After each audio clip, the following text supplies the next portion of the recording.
Facebook, family, and friends.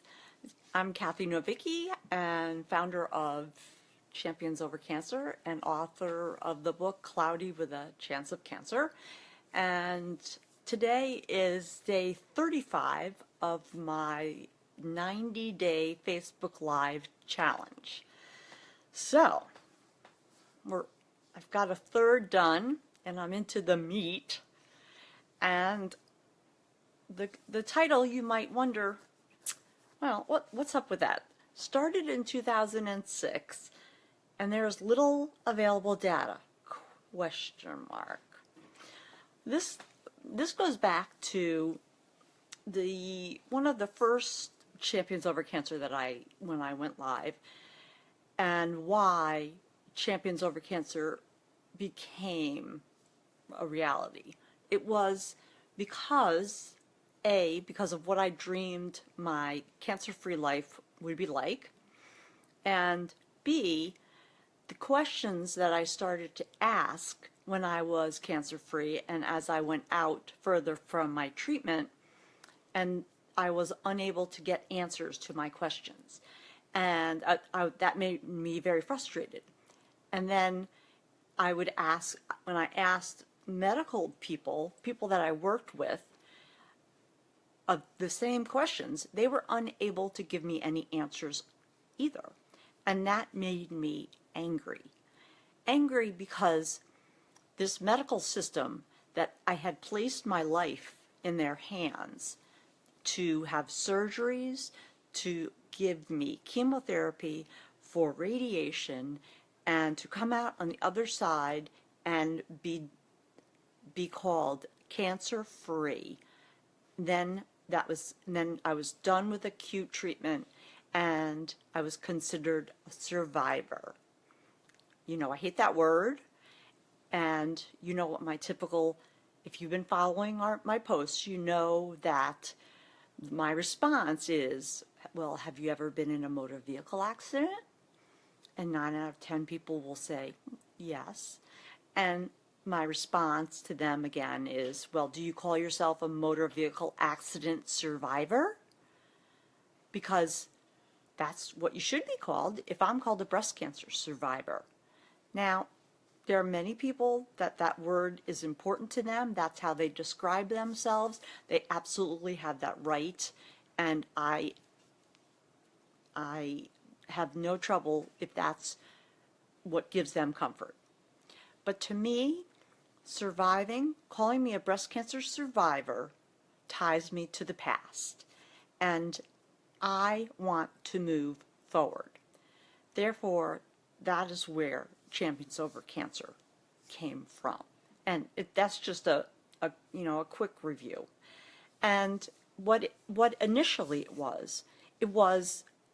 I wanted it to be a tool to assist cancer-free patients with unresolved issues, to connect them to professionals or services that they needed to resolve in order to move forward. And that came about because of my frustrations and annoyance with the medical system, that even medical things were not being addressed or discussed. Now, through my own personal research, I had found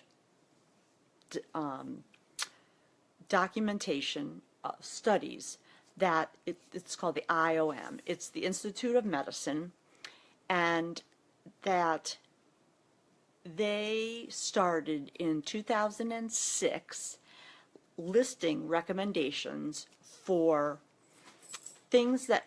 issues that should be addressed and followed in the cancer-free period, when you become cancer-free. And over the past 3 months, since I've been doing Facebook Lives, I've been doing more personal research, and through professional conferences, I have been listening and learning things and seeing that there is talk out there about cancer-free issues, but it's just talk, and that is becoming clearer and clearer. And So I wanted to, I've just recently read an article, and it was a review, a review on, I have to look at the title. It was a review on cancer survivorship care plans. And this is the third edition that I have read. They update them, and this was updated in March of 2016. So that's 10 years. 10 years. And what I wanted to read to you the list of what the Institute of Medicine recommends be spoken about and discussed, and services addressed to assist the cancer-free patient transition from active treatment to post-treatment care. It's critical to your long-term health and long-term survival. So, and in my case, it's becoming the champion, because this is something that needs to be championed because it's not being done. And these are, it's to examine the range of medical and psychosocial issues that are faced by cancer survivors based on the following components of survivorship care. Number one, prevention of recurrent and new cancers and other late effects. 2, surveillance for cancer spread, reoccurrence, or second cancers. So both of those are medical, pure, majority medical.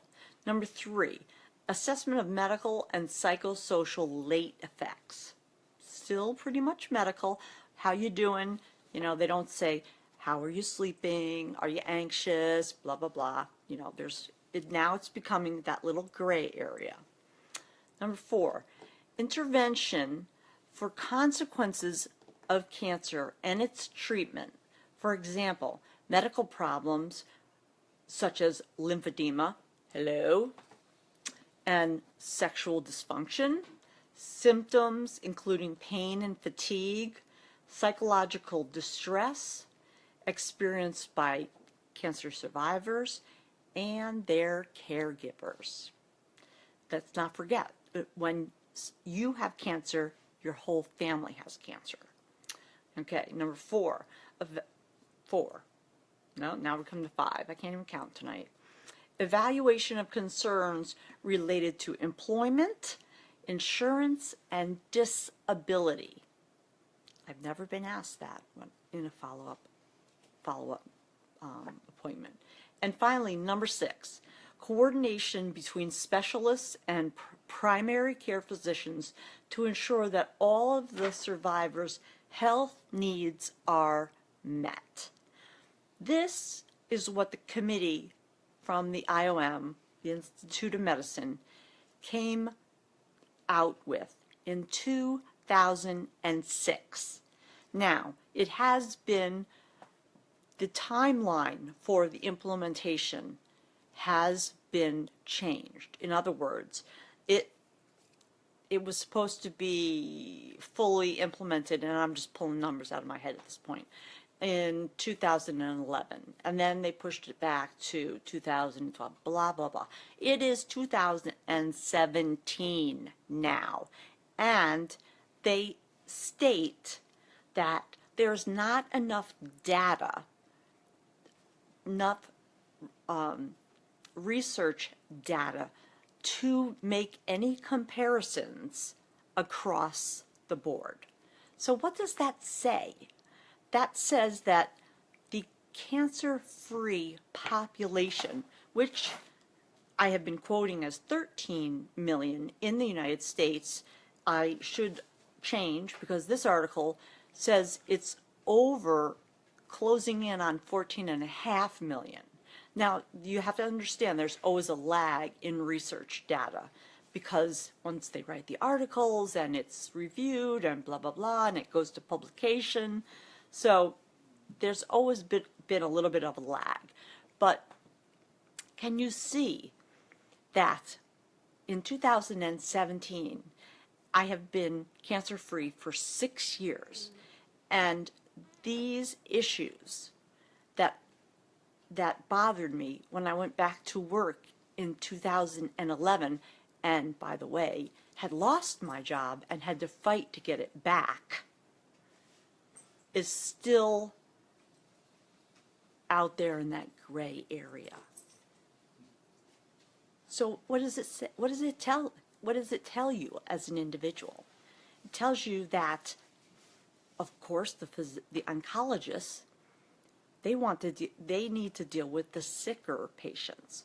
And I understand that as a professional, but as a cancer patient, you have many things that are going on too. Many things that, if they aren't resolved, can get bigger and bigger. And so today, when I was reviewing my list of issues that I don't see a lot of coverage in, I kind of was a little overwhelmed with it. And so I stepped back and I thought, well, let me look through my research, articles that I have, etc. So when I came upon this again, and I see this list of recommendations that the Institute of Medicine wants oncologists and primary care physicians to collaborate together to serve the cancer-free community of, that's this subpopulation of the cancer population that's growing daily. And there's still little data. Well, in another article, several articles actually, and in this last conference we came from, it was discussed in the breakout sessions. Basically, cancer survivorship care planning, is individual, unique to every person. So imagine there are over 14 million cancer-free individuals in the United States who are supposed to have an individualized, unique action plan in place for them that is personalized for their specific circumstances. So what does that tell you? Well, it tells me, as a healthcare professional, that it's way too time-consuming, way too labor-intensive. And guess what? They don't get paid for it. Insurance companies don't pay anything for survivorship care beyond your medical labs and an assessment. So the insurance companies are willing to pay millions of dollars for chemotherapy and radiation and surgeries, but they don't really care how healthy you are once you get through the acute treatment. So they just don't want you to stay healthy, and they want you to get sick again so that you could go through that all over again and they can make more money. These are things that come to my mind because I see it from both sides of the bed rail. And trust me, your medical bills will, one episode, and it will wipe you out. I know that personally because it wiped out my family. And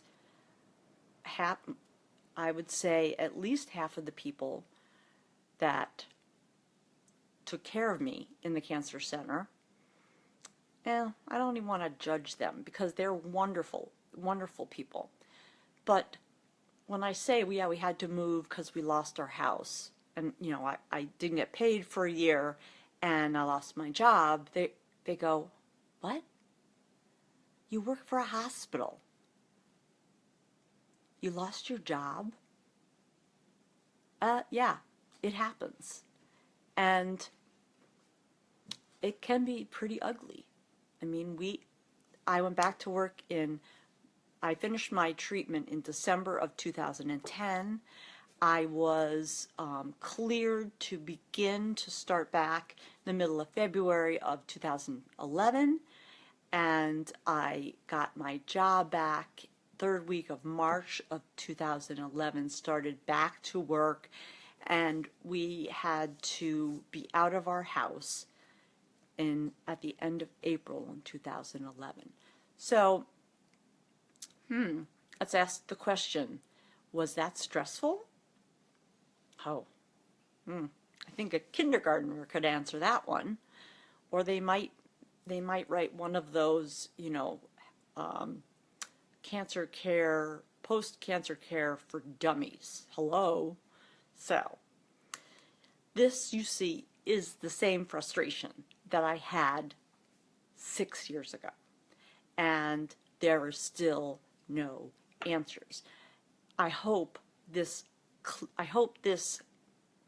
clears up or shows you the depth of my passion to address this population of the cancer, this overall cancer umbrella, and address this subpopulation of cancer-free individuals that want to move forward, that we want to help connect with services so that they can close the book on that chapter of their life and step over the threshold and dream big and start fresh. Because obviously the Institute of Medicine might be dreaming big here, but in 11 years, they're not closing any doors. Well, they are closing doors, as a matter of fact. They're just not getting it done. So they're telling cancer-free people, basically it's telling them, well, sorry, but we don't have the resources for that. So someone who was a productive member of society before they were diagnosed with cancer, and then for whatever reason, for whatever cancer they had and treatment, they cannot physically work or work at the same job that they did, that they're just not going to intervene. Where if there was just a little bit of intervention with physical therapy, and this is my personal opinion, with physical therapy and a little job training to adapt for that person to do a different type of job, that person could be, again, a productive member of society and feel good about themselves because they felt better physically, they're getting out and they're working, they're earning a living, they're being productive, and they're happier. And that work is being done, whatever the work was that they were doing, instead of just ignoring them, and then this individual who therefore can't work and has all these psychological problems because they're not getting any assistance, and then have to go on disability and Medicare, Medicaid, and hello, then we're paying for them. So either you're going to pay for them now, you're going to pay for interventions now, and keep people going happier, healthier, or you're going to pay going forward and for a long, long time. So, which one makes more sense? Well, to me, as a United States citizen, as a mother, a wife, and as a nurse, all of those questions, the A answer would be fix them now, because issues and problems compound over time, and what you have to pay to help someone now is I would imagine, I can't say this because I don't have a crystal ball, but I imagine that the cost of care today on June 29th, is that today? Yes, June 29th, my 35th day of Facebook Live. I believe, hey Jan, retired girl, I see you loving life. I'm on one of my soapbox, items, you know, so it's a rant. So anyway, so the cost of caring for someone now, paying for it, and having them become productive citizens now, I would wager would be extremely less costly than it would be to pay for them on disability and pay for all of their medical care through the state from whenever it started going down the road continuously. But hey, it's the insurance companies that decide what gets paid for. And they are very powerful entities. So there you have it. You just get these people through acute care and you say goodbye and good luck. Well, that's what Champions Over Cancer wants to stop. We want to cut that self-perpetuating cycle and say no more. These issues need to be addressed. If the healthcare community and one of their most esteemed organizations can't get something done, not even completely done, just they've initiated it, but force them to get at least the data, to understand, to show if you want change, you have to prove that needs are there that need to be changed. I don't know that made much sense. You need to prove that there is a need in order for any health care initiatives to change. That was better. So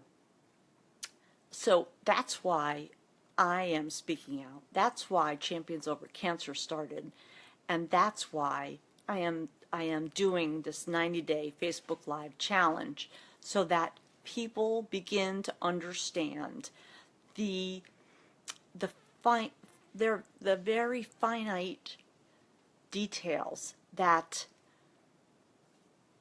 you don't really understand about the medical system and why things happen the way they do. So I'll get off my soapbox, and I hope I still have a job.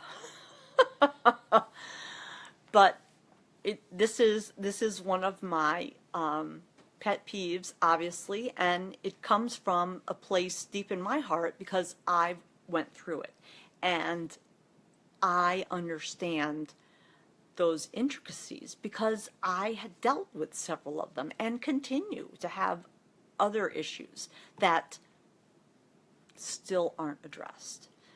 And I want to move forward, and I am moving forward, but it's at my own,